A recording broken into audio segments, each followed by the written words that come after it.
మొదటి నుంచి 10 వచనాలు ఉత్తర ప్రత్యేక రీతిగా చదువుదాము. నేను ఒక మాట చదువుతాను, మీరు ఒక మాట చదవండి. ఆయన సంచరించుచు యెరికో పట్టణంలో ప్రవేశించి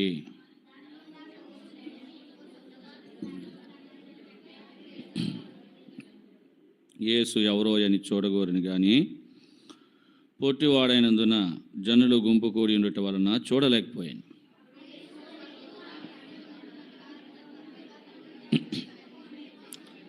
యేసు చోటికి వచ్చినప్పుడు కనులు చూచి, జకయా త్వరగా దిగుము, నేడు నేను నీ ఇంట నుండవలసి ఉన్నదని అతనితో చెప్పగా, అందరూ అది చూచి ఈయన పాపైన మనుషుని యొద్ద బస చేయవలెనని చాలా సనుగుకొనిరి.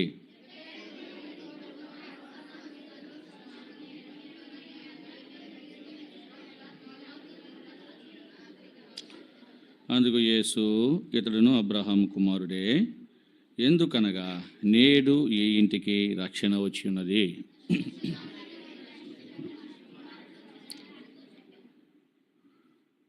దేవుని సహాయం కొరకు ప్రార్థనలో ప్రభు వైపు చూచి వారంగా ఉంటాము.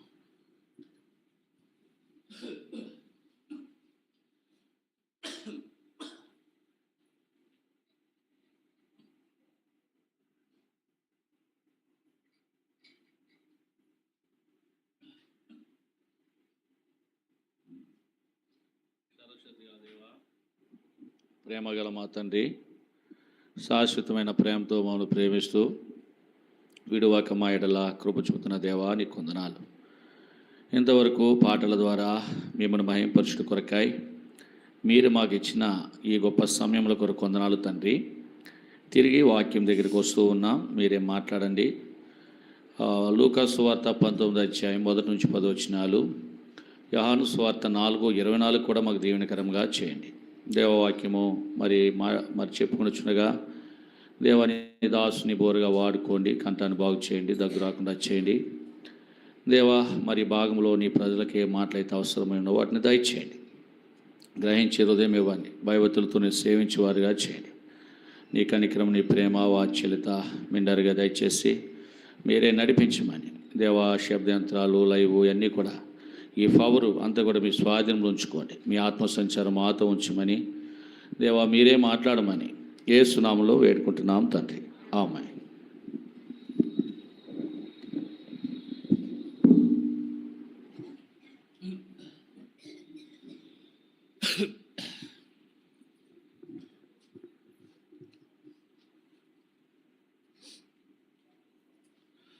యేసుక్రీస్తు ప్రభుల వారు ఆయన భూమి మీదకి వచ్చి ఒకచోటనే ఆయన లేడు.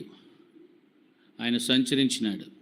గలిలయ, నజరేతు, యూదా, బెత్లెహేము, సమరయ, పలు యెరూషలేము, పలు ప్రాంతాలు, కపెర్నహూము, ఇంకా గలిలయ, ఇట్లాంటివన్నీ కూడా మరి ఆయన ప్రతి గ్రామాన్ని కూడా ఒకచోటనే లేడు, సంచరించుకుంటూ వచ్చాడు. సంచరించడం అంటే తిరగడం.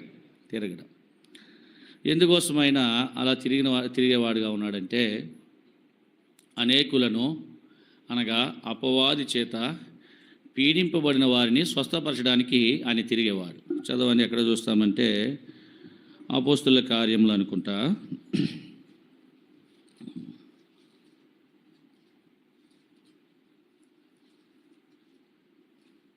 అపోస్తుల కార్యములు 10వ అధ్యాయము 38వ వచనం. అపోస్తుల కార్యములు 10వ అధ్యాయం 38వ వచనం. అదేదనగా దేవుడు నజరేయుడైన యేసును పరిశుద్ధాత్మతోనూ శక్తితోనూ అభిషేకించినన్నదే దేవుడు ఆయనకు తోడై ఉన్నాడు గనుక ఆయన మేలు చేయుచు అపవాది చేత పీడింపబడిన వారందరినీ అపవాది పీడిస్తున్నాడు. వాడు దురాత్మ, ఈవిల్ స్పిరిట్, దురాత్మ, లేక వాడి పేరు సాతానుడు, సైతాన్ అంటే క్షేమాన్ని ఇచ్చేవాడు కాదు, పీడించేవాడు. దేవుని అంటే భూమి మీద ఉన్న ప్రజలు ఎలా ఉన్నారంటే సాతాను చేత పీడించబడుతున్నారు. అప్పుడు ఉన్నారు, ఇప్పుడు కూడా అదే పరిస్థితి. దేవుడు సాతాను చేత పీడించబడుతున్న వారిని విడిపిస్తుంటే మరలా ఈ మానవులు ఏం చేస్తున్నారు? సాతాను దగ్గరికే పోతున్నారు. సాతానికి తావిస్తున్నారు, సాతానికి అవకాశం ఇస్తున్నారు, సాతానికి లోబడిపోతున్నారు, లోకానికి లోబడిపోతున్నారు, లోకాశలకు లోబడిపోతున్నారు, లోక అవసరతల కొరకు లోబడిపోతున్నారు, లోక పనుల కొరకు లోబడిపోతున్నారు. దేవునన్నా విడిచిపెడతారు కానీ వారి వ్యక్తిగతమైన పనులు ఏవి కూడా విడిచిపెట్టారు. ఎందుకంటే ఈ దినాల్లో మనం చూస్తే వర్షాలు వస్తే కాలేజీలు మానరు, స్కూల్స్ మానరు. వర్షాలు వస్తే రోగం బాగు చేయించుకోవడానికి హాస్పిటల్ మానరు. వర్షాలు వస్తే ఎక్కడన్నా మరి ఏదైనా అకేషన్ అవుతే కనుక గొడుగులన్నీ వేసుకుని వెళ్ళిపోతారు. అలాగా వర్షాలు వస్తే ఏదైనా కానీ వ్యక్తిగతమైన పనులు ఏదైనా కానీ ఆపుకోరు. కానీ వర్షం వస్తే మందిరానికి రావడానికి చాలా భారం అయిపోతుంది. ఏదో సాగు చెప్తూ ఉంటారు. కనుక దేవుడు ప్రతిదీ కూడా చూస్తాడు. ఇదంతా కూడా అపవాది లక్షణాలు, దేవుని పిల్లలకు ఉండే లక్షణాలు కావు ఇవి. అపవాది లక్షణాలు. అపవాది ఏం చేస్తుంది చెప్పండి? ఎందుకురా శుభ్రంగా పడుకో, పని చేసుకుని వచ్చావు, పడుకోబెడతాడు అపవాది. అలాగే పడుకోబెట్టింది దెలీలా ఎవరిని? సంసోన్ని. చివరికి ఏమైంది? 2 కళ్ళు పీకేశారు. ఎవరి? మహాబలాజ్యుడు. అర్థమైందా? మహాబలాజ్యుడు. అందుకే దేవుని సన్నిధి కాదని కొంతసేపు కునుకు, కొంతసేపు నిద్రపోవుట, ఇట్లాంటి పరిస్థితులన్నీ కూడా ఉంటే కనుక కళ్ళు ఊడదీయబడతాయి, గుడ్డివాళ్ళం అయిపోతాం. యుగ సంబంధమైన దేవత విశ్వాసులే కానీ అవిశ్వాసులు అయిపోయినారు. అవిశ్వాసులైన వారి మనోనేత్రాలకు ఏమిచ్చినాడంట? గుడిదనంలో పడిపోయినాడు. లోకంలో పడిపోయినావు, లోకంలో జీవిస్తున్నావు, లోకమే నా సొంతం అనుకుంటున్నావు. ఒక ఆయన ఫోన్ చేస్తాడు ఉదయకాల సమయం, లేదన్నా నాకు ఎలా పోతే ఎలాగా, చాలా అర్జెంట్ పనులు, మా పనులన్నీ అలా ఉంటాయంట, చాలా అర్జెంట్ అంట పనులంట, చాలా అర్జెంట్ పనులంట, చేసుకోవాలంట. సరే చేసుకో, నీకు ఎంత చెప్పినా నువ్వు లోబడవు, నువ్వు ఎంత చెప్పినా లోబడవు. దేవునికి అప్పగించుకున్నా, చాలా అర్జెంట్ పనులంట, వాళ్ళ పనులు అలా ఉంటాయంట. ఎంత దౌర్భాగ్యమైన జీవితం అది. దేవుని కంటే అర్జెంట్ ఏముంది? ఒక సినీ యాక్టరు, ఒక డ్రామా యాక్టరు, మీకు చాలా జరిగిన రియల్ స్టోరీ ఇది, జరిగిన చరిత్ర ఇది. ఇలాగే దేవసేవకుడు వాక్యం చెప్తుంటే ఆ మందంట బాప్తిసం కొరకు, మారు మనసు కొరకు చెప్తుంటే పాస్టర్ గారు, నేను మరి ఒక డ్రామాలో బుక్ అయిపోయినప్పుడు, ఆ దినాల్లో డ్రామాలు వేసేవారు, డ్రామాలో బుక్ అయిపోయాను కనుక నేను ఈసారికి ఆ డ్రామా వేసేసి ఇక్కడి నుంచి వాటిని అన్నీ వదులుకొని యేసుక్రీస్తును విశ్వసిస్తానని చెప్పి ఆ డ్రామా యాక్టర్ ఏం చేసిందంటే ఆ మీటింగ్ స్థలం నుంచి డ్రామా వేయడానికి కారులో వెళ్ళిపోతుంది. వేగంగా వెళ్ళిపోతుంటే దారిలో పెద్ద యాక్సిడెంట్, లారీ వచ్చి కారుని ఢీ కొట్టింది. అక్కడికక్కడే ఆ వ్యక్తి చనిపోయింది. ఏ క్షణం ఏమవుతుందో మనకు తెలియదు. ఈరోజు మరి దేవుని ప్రజలయుండి, దేవుని పిల్లలయుండి ఎంత దౌర్భాగ్యమైన జీవితం అంటే, ఎంత దౌర్భాగ్యమైన జీవితం అండి. ఆరాధన మానుకుంటారు, పనులు పోతారు, దేవుని సన్నిధి అంటే ఏమాత్రం కూడా లెక్క పెట్టేతనం లేదు. వర్షం వస్తే ప్రార్థన మానేస్తారు, ఎండ వస్తే ప్రార్థన మానేస్తారు. ఇంకా దేవుడు ఎలా సహించుకుంటాడు మనల్ని? ఆ దినాల్లో కూడా అపవాది అలాగే పీడించేవాడంట జనాలను.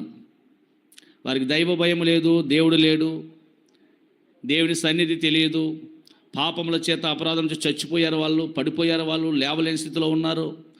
అలాంటి పరిస్థితులలో ఆయన భూమి మీదకి, అయ్యో మానవులందరూ కూడా నాశనంలోనికి పోతున్నారు. అక్కడ ఏం రాసినాడు? మన చదువున లోక 19:10లో నశించిన దానిని, మనుషులందరూ నాశనంలో ఉన్నారు కానీ వాళ్ళని రక్షించాలంటే ఆయనే రావాలా, పరమాత్ముడే రావాలా.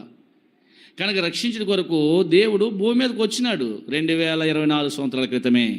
కానీ ఆ రక్షణలో నీవు ఉన్నావా? రక్షించబడ్డానని చెప్పుకుంటూ దేవునికి కృతజ్ఞత లేని బ్రతుకులు ఈ దినాలు. ఏమాత్రం కృతజ్ఞత లేదు. 1 కాదు, 2 కాదు, 3, 4 పర్యాయాలు దేవుడు నిన్ను అనారోగ్య పరిస్థితి నుంచి కాపాడాడు. ఎన్నో పర్యాయాలు అపాయం నుంచి విడిపించాడు, ఎన్నో బాధల నుంచి విడిపించాడు. అంతా ఇచ్చేసిన తర్వాత ధనవంతుడు అలాగే అనుకునేవాడంట, ఇలాగ తినేసి బాగా అనుకునేవాడంట, ఓ నా ప్రాణమా తినుము, త్రాగము, సుఖించు, హ్యాపీ. కారణం ఏంటి? అంతా ఉంది. కిందనే రాసినాడు. ఏం రాసినాడు? అనేక సంవత్సరములకు చాలునంత ఆహారము. అది ఇంకా ఎన్ని సంవత్సరాలు అన్నది లేదు. లైఫ్కి సంబంధించిన ఆహారం అంతా సమకూర్చేసుకున్నాడు, కొట్లలో పెట్టేసుకున్నాడంట, గొడవంలో దాచుకున్నాడంట. ప్రాణాన్ని హ్యాపీగా బ్రతకమని చెప్తాడు. అయితే ప్రాణం ఇచ్చిన దేవుని గణపరిచిన వ్యక్తిగా లేడు ఇతడు. ఈ ప్రాణం ఇచ్చిన దేవుని గణపరిచిన వ్యక్తిగా లేడు. ఇది ఇంకా గ్రేస్, ఇది కృపాకాలం గనక ఒకవేళ నువ్వు తప్పుపోయినా, అవిధేయుడివైనా, అవివేకముతో ఉన్న దేవుడు నేను ఇంకా ఇంకా ఇంకా ఇంకా కనికరిస్తున్నాడు. ఈ రోజు కాకపోతే రేపన్నా మారుతావేమో అని. ఆనాడే దేవుడు వచ్చాడు. అపవాది చేత పీడించబడుతున్న వారిని స్వస్థపరచడానికి ఆయన భూమి మీదకి వచ్చాడు. అందుకే ఆయన ఒక చోట లేడు. గలిలయ, నజరేతు, యోధ, బేత్లెహేము, యెరూషలేము, పలు ప్రాంతాలు, కపెర్నహూము, ఇంకా అనేకమైన ప్రాంతాలు ఉన్నాయి, సమరయ, ఇలాంటి ప్రాంతాలన్నీ కూడా ఆయన సంచరించేవాడంట. ఆయన సంచరించి ఇప్పుడు ఆయన సంచారంలో ఒక గ్రామం తగిలింది, ఒక ఊరు ఒక పట్టణము తగిలింది. ఆ పట్టణం పేరు యెరికో.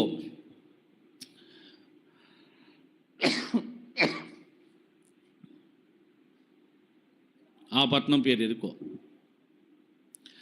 యెరికో అనగా వాస్తవానికి దాన్ని ఏమని చెప్తారంటే నాశనకరమైన గుంట. ఎందుకంటే 10వ వచనంలో మనం చూసినాము, నశించిన దానిని రక్షించడానికి వచ్చాడు. అంటే నాశనకరమైన గుంటలో నుంచి లేవనెత్తడానికి ప్రభు వచ్చాడు.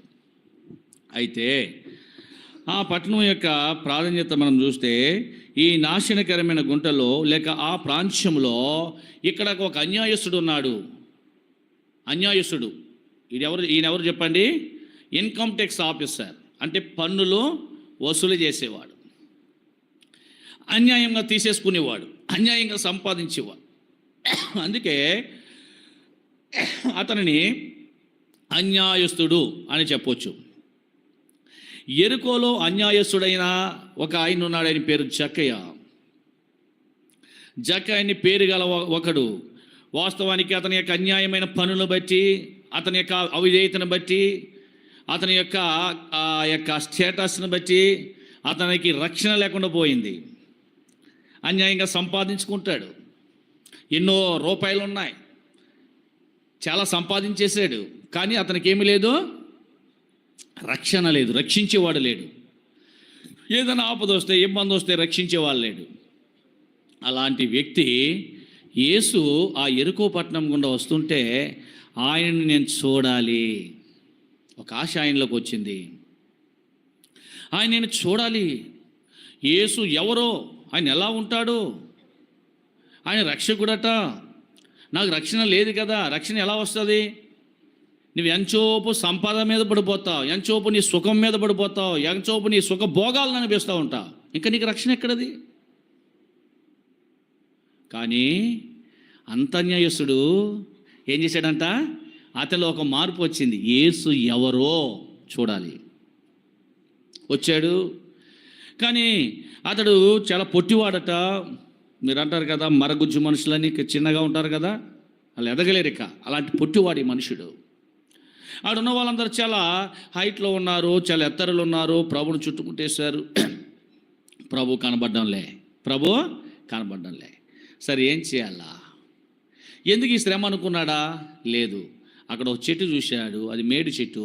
ఆ చెట్టు ఎక్కినాడంట. చెట్టు పైనుంచి దేవుని చూస్తున్నాడు. ఇప్పుడు చెట్టు పైనుంచి ప్రభుని చూస్తున్నాడు. ప్రభుని చూస్తుంటే ఈ ప్రభువారు ఆ చెట్టు కిందకి వచ్చి నేరుగా వచ్చి ఆగిపోయాడంట. ఆగిపోయినాడు. అందరూ ఆశ్చర్యపోతున్నారు. ఇదేమిరా, ఈయన మేడి చెట్టు కింద ఆగినాడు, మేడి చెట్టు పైకి చూస్తున్నాడు ఏంటి అనుకున్నారు. ఒకవేళ అది అంజూరపు చెట్టు కాయలు కాదే తినడానికైనా, అది మేడి చెట్టు. మేడి చెట్టు ఎలాంటిదంటే అది చాలా అందంగా కనబడుతుంది. దాని పండు కూడా చాలా బ్యూటిఫుల్, యాపిల్ పండులా ఉంటుంది. చిన్నదైనా కానీ తింటే నోట్లేట్టుకుని తినేయాలనిపిస్తుంది. కానీ దాన్ని చీల్చి చూస్తే, లేదా దాన్ని 2 భాగాలుగా బద్దలు కొట్టి చూస్తే దాంట్లో పురుగు ఉంటుంది. అది మేడి పండు యొక్క స్వభావం. అది తినడానికి ఉపయోగపడే కాయ కాదు అది. ఆ చెట్టు పైకి చూస్తుంటే అందరూ అనుకున్నారు, ఎందుకు చూస్తున్నాడు అనుకున్నారు. అయితే ఈయనంట ఆ చెట్టు పైకి చూసి ఆ చెట్టు పైన ఉన్న జక్కయ్యని పిలిచాడంట. జక్కయ్య త్వరగా దిగు. ఏమన్నాడు? జక్కయ్య నేడు నేను నీ ఇంట నుండవలసి ఉన్నది. నీ ఇంట్లో ఉంటాను, నీ ఇంట్లో ఉండడానికి ఊరు వచ్చాను. ఆ ఊర్లో ఎంతమంది లేరు, కానీ ఎక్కడుంటాడంట ఆయన? ఈ అన్యాయస్తుడైనా పాపి అయినా ఈ జక్కయ్య ఇంట్లో ఉండడానికి ఆయన ఇష్టపడుతున్నాడంట. జక్కయ్యో, నా పేరు ఎలా తెలిసిపోయింది దీనికి? జక్కయ్య ఆశ్చర్యపడే మాట, నా పేరు ఎలా తెలిసింది?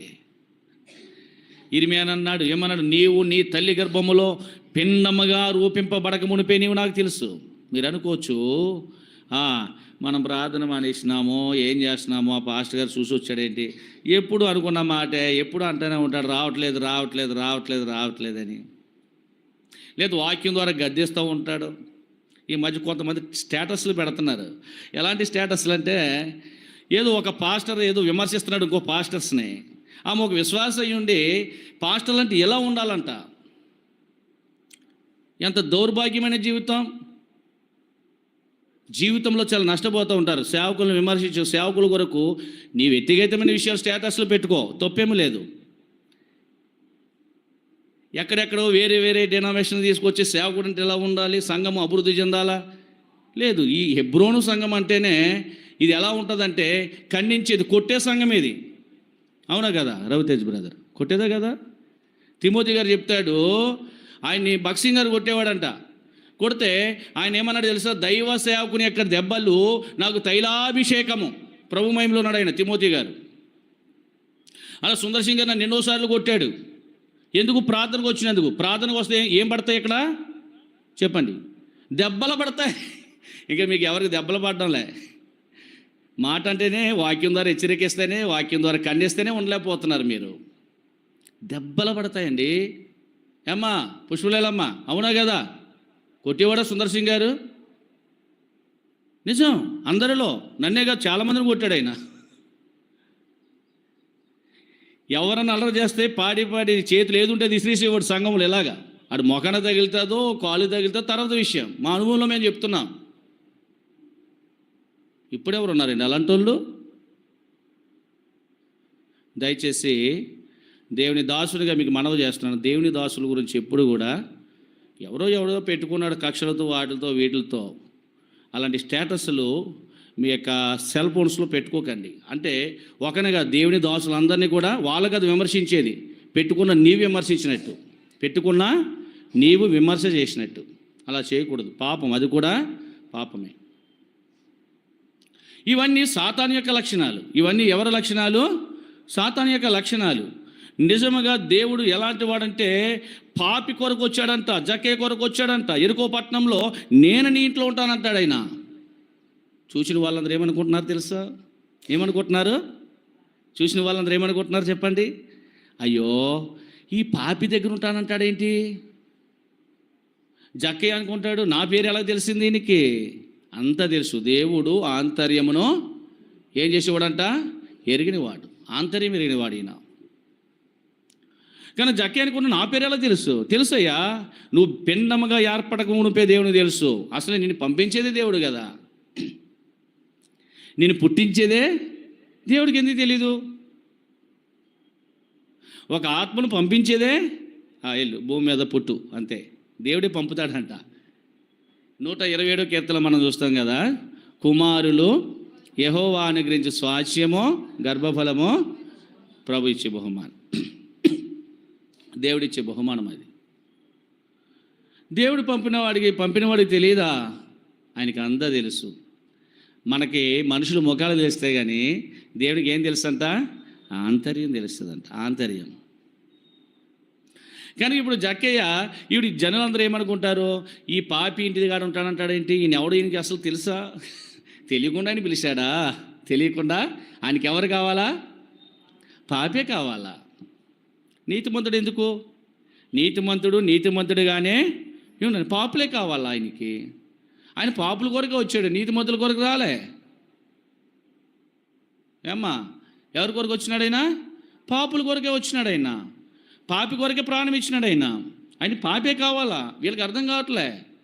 మేమంతా ఎంతో ప్రయాసపడి ఎక్కడి నుంచో వస్తున్నాం, ఈయన ఏదో చెట్టు మీద ఉన్నవాడిని గ్యాకేసాడు, వాళ్ళ ఇంట్లో ఉంటానంటాడు, మా ఇంటికి రాకుండా. అలాంటి వాళ్ళు ఉండరా? ఈ బైబిల్ అంటారు లేదు, కానీ అలాంటి వాళ్ళు కూడా చాలామంది అక్కడ ఉన్నారు. కానీ దేవుడు ఎవరిని ఎంచుకున్నాడు? ఆ పాపిని. ఆ పాపిని ఎందుకు ఎంచుకున్నాడు? పాపి పాపములో మరణించుట ప్రభుకి ఇష్టం లేదు. అందుకే ఆ ఇంటికి వెళ్ళాడు. ఆ ఇంటికి వెళ్ళాడు కనుక ప్రభు వెంటనే సంతోషంతో జక్కే దిగిపోయాడంట. దిగినప్పుడే తన జీవితం మార్చేసుకున్నాడు, తన బ్రతుకు మార్చేసుకున్నాడు.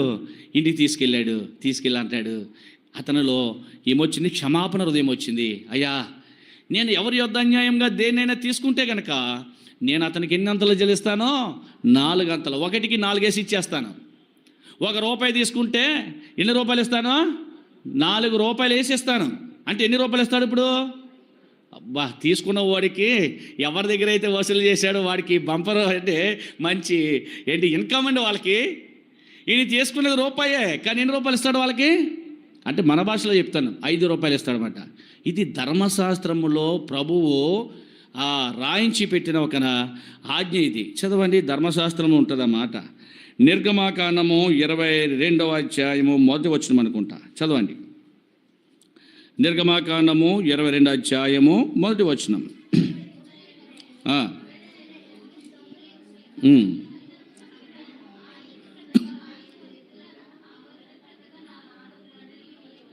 ఇది ధర్మశాస్త్రములో దేవాది దేవుడైన యేసుక్రీస్తు ప్రభుల వారు ఇశ్రాయేలు ప్రజల గురించి రాయించి పెట్టినాడు.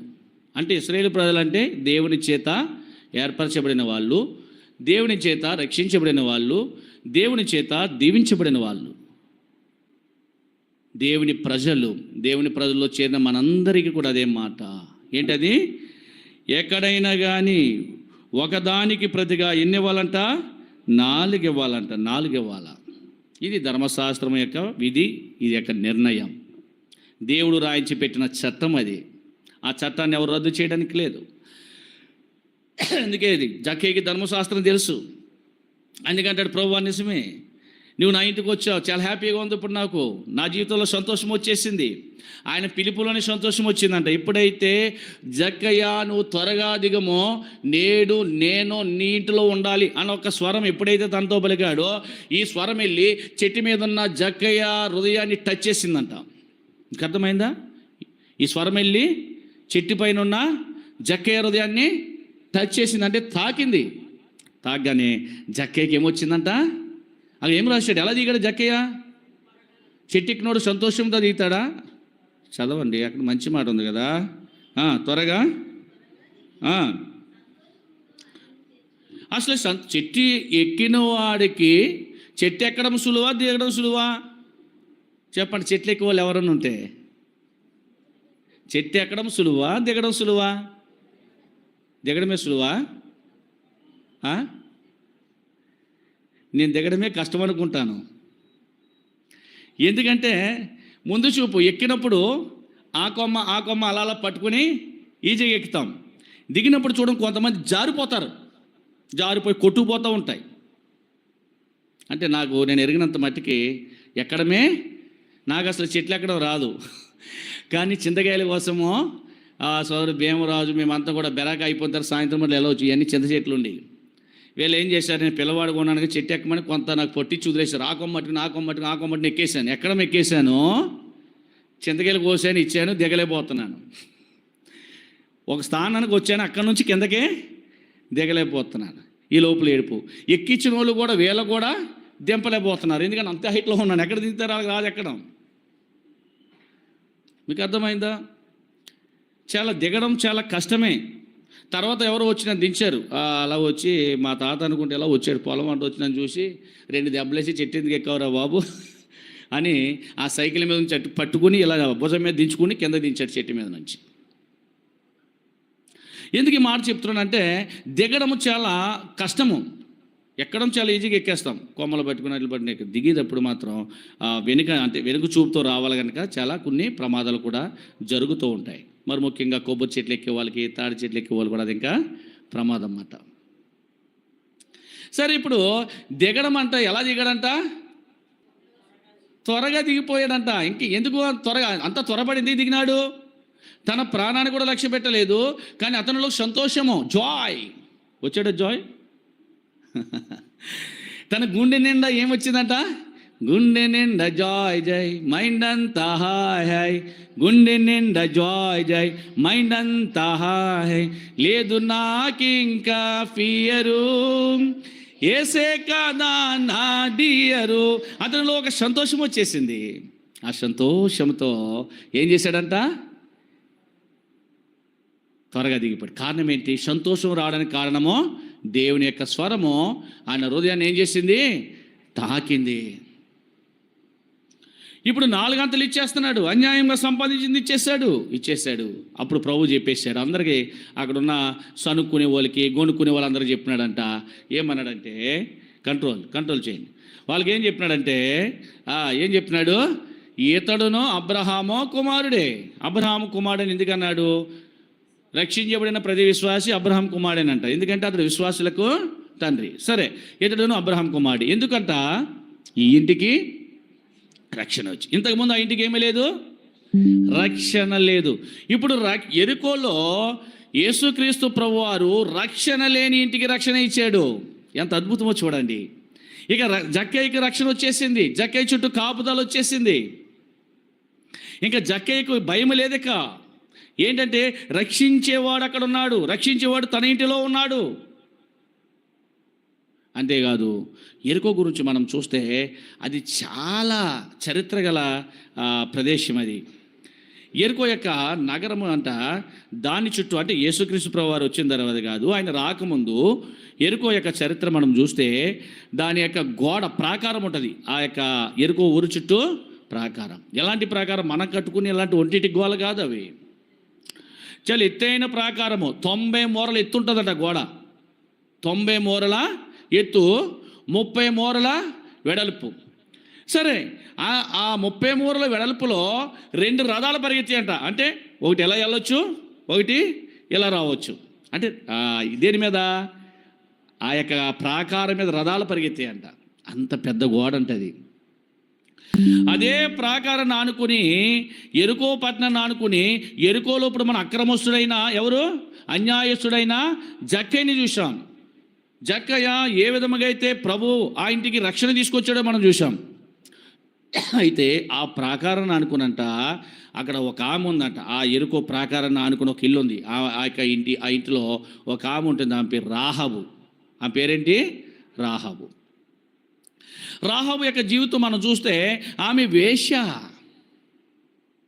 అంటే దీన్ని ఎలా చెప్పొచ్చు అంటే, యెరికోలో వేశ్యలు ఉన్నారు. యెరికోలో ఎవరున్నారు? మొదటిగా మనం చూస్తే యెరికోలో అన్యాయస్తులు ఉన్నారు. జక్కయ్య ఒకడే కాదు, అనేకులు ఉన్నారు. రెండవది, యెరికోలో వేశ్యలు ఉన్నారు. అయితే ఆ వేశ్యల ఇంటికి కూడా ఏం తీసుకొచ్చినాడంట? రక్షణ తీసుకొచ్చినాడంట. ఎలా చూడండి ఎలా తీసుకొచ్చినాడో చూద్దామా? యెహోషువ గ్రంథము చదవండి, 2వ అధ్యాయము 18వ వచనం.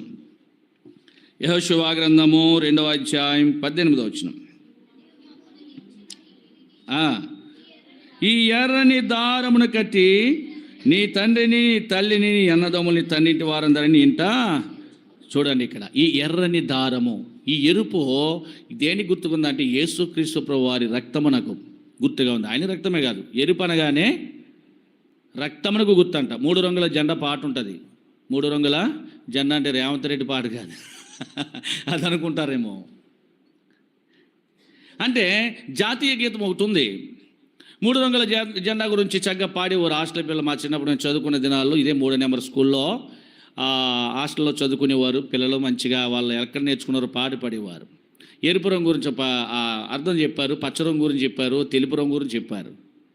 ఎరుపు రంగు ఏమైనా పాడినారంటే, ఎరుపు రంగురా రక్తమునకు గుర్తురా, ఎరుపు రంగురా రక్తమునకు గుర్తురా, రండి ఓ మిత్రులని పాడేవారు. అంటే ఎరుపు రక్తానికి గుర్తుగా ఉంది. పచ్చ పాడి పంటల గుర్తు, తెలుపు శాంతికి గుర్తు. అది ఆ జెండా యొక్క పాట. సరే, ఇప్పుడు ఎరుపు రంగు రక్తమునకు గుర్తు. ఎర్రని దారము ఎక్కడ ఉంది? ఇప్పుడు వేశ్య ఇంటికి ఇచ్చినారంట. ఎవరు? దేవుని పిల్లలు, ఇశ్రాయేలు ప్రజలు. ఇది ఈ దారాన్ని ఇంటికి కట్టుకో, నువ్వు రక్షించబడతావు, నీకు నాశనము ఉండదు. ఆమె ఇప్పుడు ఎరుకోలో ఆ ఎర్రని దారము తన ఇంటికి కిటికీకి కట్టుకుంది కనుక ఏమీ లేదు. ఆ ఇల్లు ఎరుకో అంత నాశనం చేసిన ఆమె ఇల్లు నాశనమో కాలేదు. కారణం ఏంటి? ఆ ఇంటికి రక్షణ. అంటే వేశ్యలకు కూడా రక్షణ వచ్చింది అక్కడ. అన్యాయస్తులకి రక్షణ, వేశ్యలకు రక్షణ. మూడోదిగా మనం చూస్తే ఎరుకోలో ఏముందో చూద్దాం. చూడండి, ఎరుకోలో ఇంకో సందర్భం ఉంది. రండి, లూకాసు సువార్త 10:30 రండి. ఎరుకోలో మూడో సందర్భం ఇది. రండి, 10:30.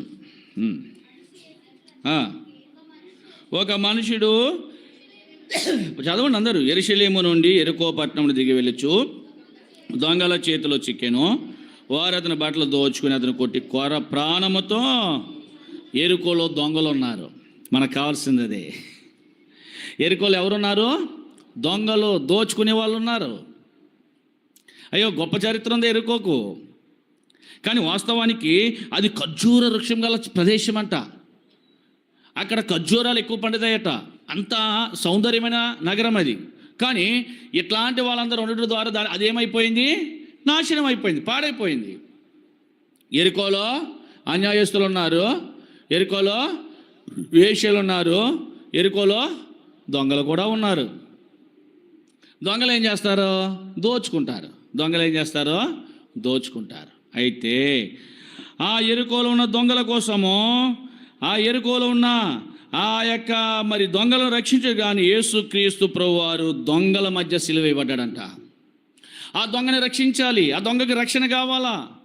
కనుక ఏ దొంగ అయితే, ఏ కొండ మీద అయితే, ఏ ప్రదేశంలో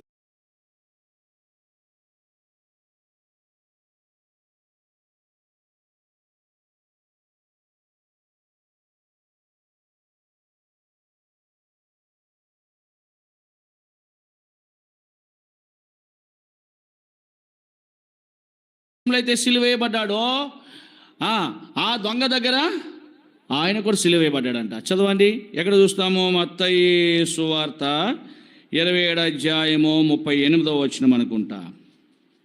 చదవండి, మత్తయి సువార్త 27:38. ఎడమ వైపున ఒకడును, ఇద్దరు బందిపోటు దొంగలు ఆయనతో కూడా సిలువ వేయబడిరి. అంటే ఈ యెరికోలో ఉన్న దొంగల కోసము, దొంగల యొక్క బ్రతుకులు మార్చడం కోసము, అయ్యో ఆ దొంగ సిలువ వేస్తున్నారు కనుక ఈయన ఏ దొంగ కాదు, ఏ నేరము చేయలేదు. అలాంటి ఆయన ఈ దొంగ కోసం ఏం చేశాడంట? దొంగల మధ్య ఏం చేయబడ్డాడు? సిలువ వేయబడ్డాడు. కుడివైపున ఒకడున్నాడు, ఎడమ వైపున ఒకడున్నాడు. దానిలో దొంగ ఉంటాడు. వాడంటాడు, యేసు నువ్వు రక్షించేసుకుని మమ్మల్ని కూడా ఏం చెయ్యి, ఎందుకంటే నీ దగ్గర రక్షణ ఉంది కదా, నువ్వు రక్షకుడు కదా అంటాడు. అంటే అర్థం ఏంటి? వాడు పాపములోనే ఉండి పాపములోనే చనిపోవడానికని ఇష్టపడుతున్నాడు. ఏమంటాడు వాడు?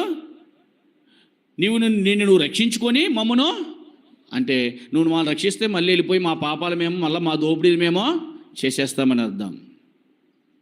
భయం లేదు ఒక దొంగకి.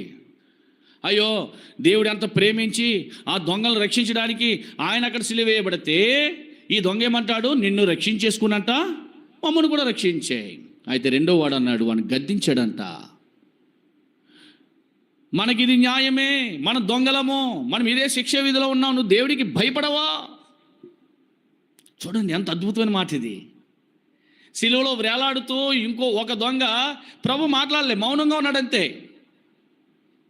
ఇంకొకడు వాడిని గద్దిస్తున్నాడంట. ఏమని? మనకిది న్యాయమే.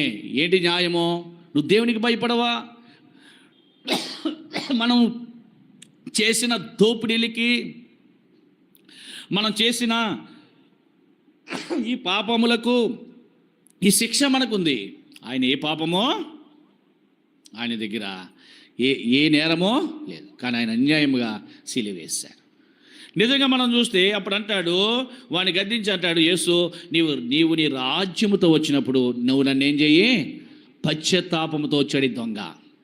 ఆ దొంగ కోసమే, ఆ దొంగ జీవితం మార్చడం కోసమే నేను అనుకుంటాను యేసుక్రీస్తు ప్రభువారు ఆ ప్రదేశంలో సిలువేయబడ్డాడు. లేదా ఇంకో చోట వేయచ్చు కదా. వెంటనే ప్రభు ఏమన్నాడు తెలుసా? ఏమన్నాడు? నేడు నీవు నాతో కూడా ఎక్కడుంటా? వచ్చేస్తావయ్యా, పరదేశికి వచ్చేస్తా. అక్కడ అబ్రహాం ఉన్నాడు పరదేశిలో. ఎంత అద్భుతమైన మాట. నేడే నువ్వు చనిపోతావు, నేను కూడా ప్రారంభిస్తాను, నాతో వచ్చేస్తావు. ఎక్కడికి? అబ్బా, ఎంత అవకాశం అండి అది, ఎంత అవకాశము, ఎంత అద్భుతమైన మాట. యేసుక్రీస్తు ప్రభువారు ఎందుకక్కడ సిలువేయబడ్డాడో ఇతనికి అర్థమైంది. నా కోసమే కదా ఈయన ఇక్కడికి వచ్చాడు, నా కోసమే కదా సిలువేయబడ్డాడు. ఆయన ఏ పాపం చేయలేదు, నా కోసమే కదా. నేను చేతులతో దోపిడీలు చేస్తే ఆయన చేతుల్లో మేకులు కొట్టించుకున్నాడు. నేను కాళ్ళతో పరిగెత్తుకెళ్ళి అనేకమైన దోచేస్తే ఆయన కాళ్ళలో మేకులు కొట్టించుకున్నాడు. నేను తలతో ఆలోచించిన ఆలోచనల నిమిత్తమే తలలో ముండ్ల కిరీటం పెట్టించుకున్నాడు. అంతేకాదు ప్రక్కన ఏం చేసుకున్నాడు? ఆయన బల్లెముతో ఆయన పొడిచి 5 గాయాలు నా కోసం కదా పొందాడు ఆయన. ఈ శిక్ష ఎవరి కోసమో? ఆయన దొంగ కాడు, కానీ దొంగల మధ్య సిలువేయబడ్డాడు. ఎందుకో తెలుసా? ఆ దొంగను, ఆ పాపాత్ముడైన దొంగను రక్షించడానికి. దొంగకేమొచ్చింది ఇప్పుడు? చెప్పండి, దొంగకేమొచ్చింది? రక్షణ వచ్చింది. ప్రియా సహోదరి సహోదరుడా, కీర్తన గ్రంథం 127 అధ్యాయం 1 వచనం మనం చూస్తాము. యెహోవా ఇల్లు కట్టించిన దాన్ని కట్టివారి ప్రయాసం వ్యర్థమే, యెహోవా పట్టణమును కాపాడిన దాన్ని కావులు కాయవారు మేలుకొనింట వ్యర్థమే. దేవుడు కాపాడకపోతే నువ్వెంత కాపలా కాసుకో, సెక్యూరిటీని పెట్టు, హై సెక్యూరిటీని పెట్టు, జడ్డ సెక్యూరిటీని పెట్టు, లేదా ఇంకోటి చేయి, కానీ నీ అంతటా నువ్వు కాపాడుకోలేవు. కానీ నిన్ను కాపాడేది ఎవరు? దేవుడైన యేసుక్రీస్తు ప్రభువు వారు. నిన్ను రక్షించేది ఆయన, నిన్ను కనికరించేది ఆయన.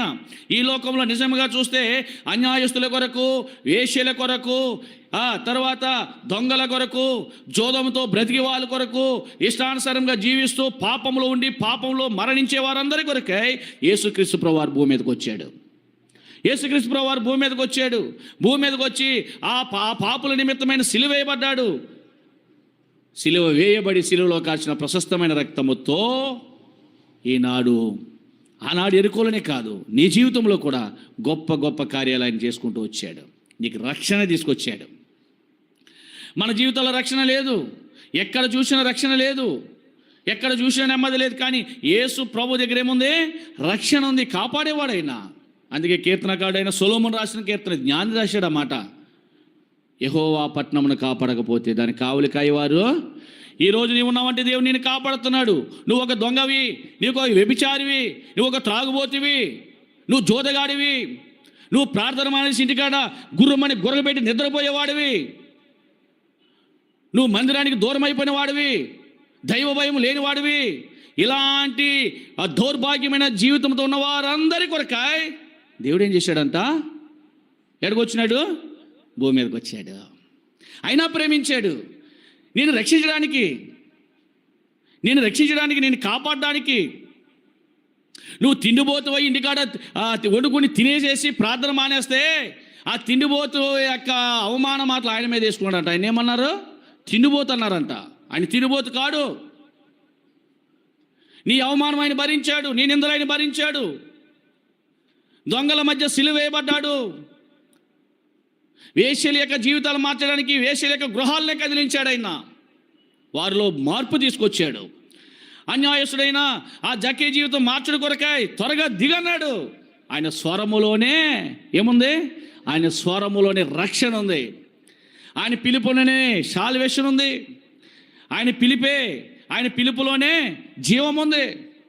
అలాంటి జీవాధిపతి ఈరోజు నన్ను ప్రేమించాడు గనుకనే ఈ రోజు వరకు నీవు బ్రతికావు, నేను బ్రతికాను, క్షేమంగానే ఉన్నాం. ఎన్నో వ్యాధులు, ఎన్నో బాధలు, ఎన్నో ఇబ్బందులు, ఎన్నో ఇరుకులు, అంతకన్నా భయంకరమైన పాపాలు చేసి ఉన్న వాళ్ళం మనం జన్మముతో నీతిమంతులు కాదు, పాపులమే.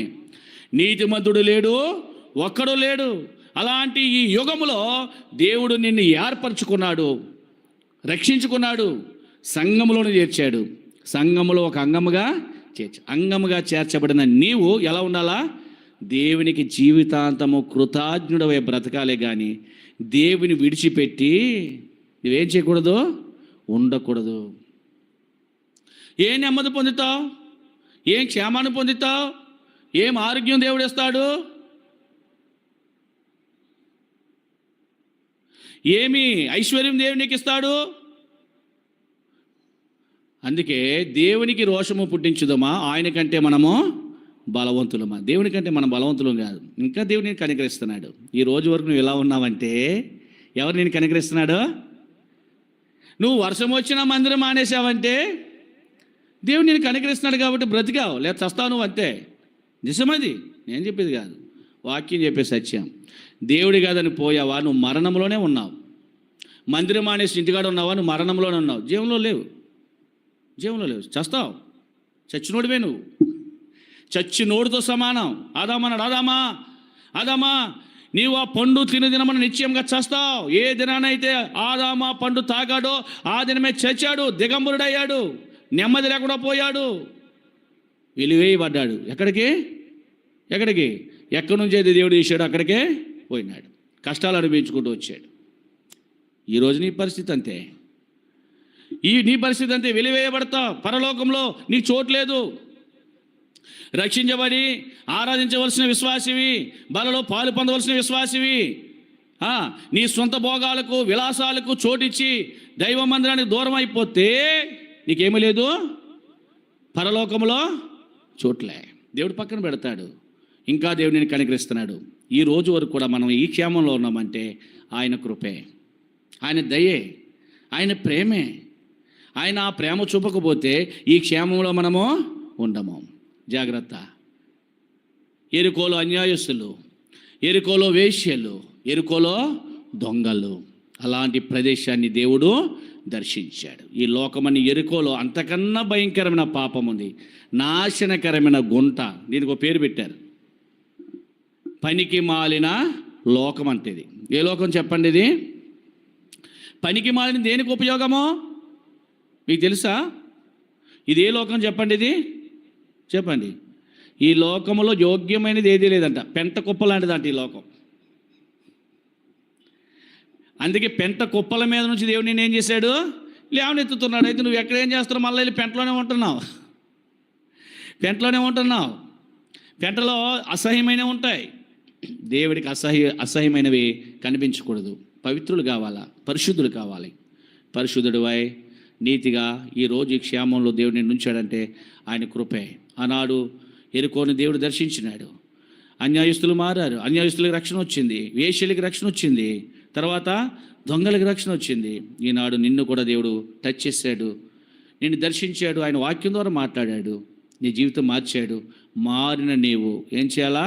కృతజ్ఞుడివై ఆయన పిలుపుకు లోబడి నువ్వు జీవిస్తే నీటిలో కూడా సదాకాలం ఏముంటుంది? రక్షణ నిన్ను విడిచిపెట్టదు. అలాంటి ఆశీర్వాదంతో కూడి వచ్చిన ఆత్మదేవుడు మనల్ని నింపును గాక. మనం లేచి నిలబడి ఒక పాట పాడతాము. చివరి పల్లవి పాడినప్పుడు సండే స్కూల్ పిల్లలు సండే స్కూల్కి వెళ్ళండి.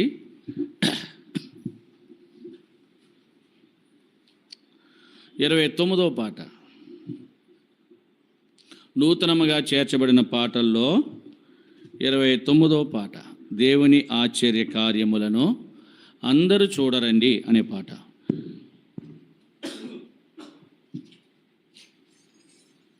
ఇరవై 29 నూతనంగా చేర్చబడిన పాటల్లో 29వ పాట. దేవుని ఆశ్చర్య కార్యములను అందరూ చూడరండి, ఏటేంతుమురండి.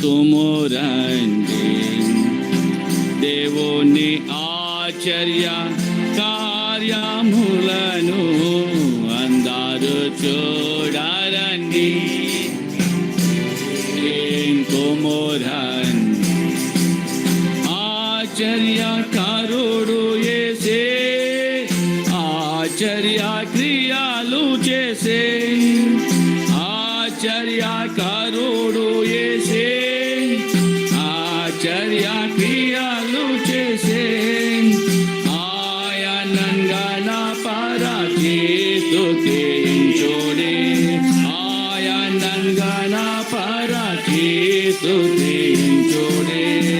హల్లెలూయా పాడుడి,